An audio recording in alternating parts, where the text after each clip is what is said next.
Hi everyone, welcome back to the channel. In today's video, I'm going to show you how you can change the programming code on your BRINKS or EZSET Digital Deadbolt in 2026. So first of all, before changing anything, you will need the current programming code.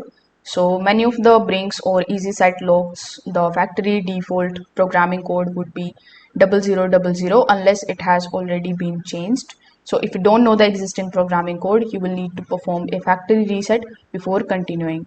Now you need to activate the keypad and then you need to simply start entering the programming code. Now after entering the code, you just have to follow the programming sequence for your log to access the programming code settings. So if the keypad flashes red or if it gives you any kind of error tone, you need to clear the entry and then you need to try again. Now you need to enter your programming code and then you need to confirm it when prompted. You can also choose a code that is easy for you to remember but difficult for others to guess. So after saving the new code, the old programming code will no longer work, and that's how you can basically do it.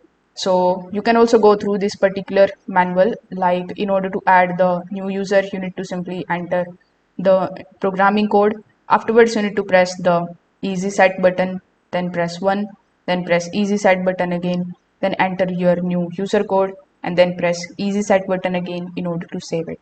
So if this video helped you out, make sure that you like this video and subscribe to the channel. Thanks for watching.